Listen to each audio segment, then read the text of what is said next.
Bread pudding বানাবো। তো প্রথমে আমি ক্যারামেলটা তৈরি করে নিব। যে পাত্রে আমি পুডিংটা সেট করব ওই পাত্রে হচ্ছে ক্যারামেলটা আমি তৈরি করে নিচ্ছি। তো ক্যারামেল তৈরি করার জন্য এখানে আমি দিয়ে দিলাম চিনি, সামান্য পরিমাণ পানি। এরপর হচ্ছে চুলাটাকে অন করে দিয়েছি। চুলার আঁচ মিডিয়াম টু লোতে রেখে ক্যারামেলটা তৈরি করে নিতে হবে। কোনো অবস্থায় কিন্তু চুলার আঁচ বাড়িয়ে ক্যারামেল তৈরি করা যাবে না, নাহলে কিন্তু ক্যারামেলটা পুড়ে যাবে, আর ক্যারামেল পুড়ে গেলে কিন্তু পুডিংটা খেতে তিতা লাগবে। তো যাই হোক, আমি ক্যারামেলটাকে সুন্দর একটা কালার করে নামিয়ে নিয়েছি। এখন হচ্ছে ব্রেডগুলোকে ছোট ছোট পিস করে কেটে নিব। এখানে আমি বড় সাইজের 5 পিস ব্রেড নিয়েছি। এখন ব্রেডগুলোকে খুব ভালোভাবে ছোট ছোট পিস করে কেটে নিব। আর এই প্রথমবার হচ্ছে আমি ব্রেড পুডিং বানাবো, তো দেখা যাক কেমন হয়। এর আগে তো অনেকবার হচ্ছে দুধ ডিমের যে পুডিং হয় ওইটা আমি বানিয়েছি, মাশাআল্লাহ খুব ভালোই হয়েছে। তো যাই হোক, সবগুলো ব্রেড আমি খুব ভালোভাবে ছোট ছোট পিস করে কেটে নিয়েছি। এখন একটা ব্লেন্ডার ঝাড়ের মধ্যে দিয়ে দিব কেটে রাখা ব্রেডগুলো।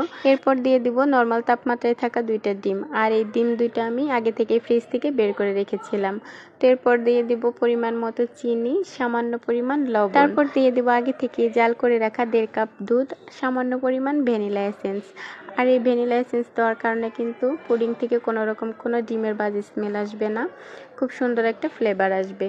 তো যাই হোক, আমি এখন সবগুলো উপকরণ দিয়ে নিয়েছি। এখন হচ্ছে ব্লেন্ডার ঝাড়ের মুখটা লাগিয়ে সুন্দর করে ভালোভাবে ব্লেন্ড করে নিব। তো দেখতেই পাচ্ছেন, এর মধ্যে কিন্তু আমি পুডিং এর মিশ্রণটা খুব ভালোভাবে ব্লেন্ড করে নিয়েছি। এখন হচ্ছে আগে থেকে যে পাত্রে ক্যারামেলটা সেট করেছি ওই পাত্রে হচ্ছে পুডিং এর মিশ্রণটা ঢেলে দিতে হবে। আর অবশ্যই একটা ছাঁকনি দিয়ে ছেঁকে দিতে হবে। এর কারণে কিন্তু পুডিং এর ভিতরটা খুব সুন্দর স্মুথ হবে, কোনো রকম কোনো ছিদ্র ছিদ্র ভাব থাকবে না।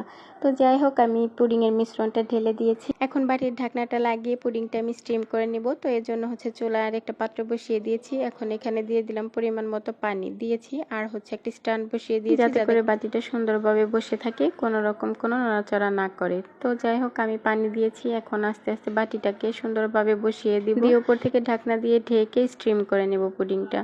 তো এই তো দেখতেই পাচ্ছেন, আমি কিন্তু এর মধ্যে স্টিম করে নিয়েছি পুডিংটা খুব ভালোভাবে। এখন হচ্ছে চেক করে দেখব পুডিংটা ভিতর থেকে হয়েছে কিনা। তো একটা টুথপিক নিয়ে হচ্ছে চেক করে দেখছি, মাশাআল্লাহ পুডিংটা কিন্তু একদমই সুন্দর হয়েছে, কোনো রকম কোনো পানি পানি ভাব নেই। এখন হচ্ছে আমি পুডিংটাকে চুলা থেকে নামিয়ে নিব, আর এটাকে ঠান্ডা করে নিতে হবে। গরম অবস্থায় কিন্তু ঢালা যাবে না, না হলে কিন্তু পুডিংটা ভেঙে যাবে। তো আমি নর্মাল ফ্রিজে সারা রাত রেখেছিলাম। পুডিংটাকে ছুরির সাহায্যে ছাড়িয়ে নিব বাটি থেকে, তারপর হচ্ছে আমি পুডিংটাকে ঢেলে নিব। আর আমার হাতে হচ্ছে সময় ছিল, যার কারণে আমি পুডিংটাকে সারা রাত রেখেছিলাম। আপনারা চাইলে কিন্তু নর্মাল ফ্রিজে 2 ঘন্টা রেখে তারপরে হচ্ছে এই কাজটা করতে পারেন। তো যাই হোক, আমি সুন্দরভাবে ঢেলে নিয়েছি। আমার পুডিংটা দেখতেই পাচ্ছেন, মাশাআল্লাহ অনেক সুন্দর হয়েছে। এখন পুডিংটা আপনাদের সঙ্গে কেটে শেয়ার করছি।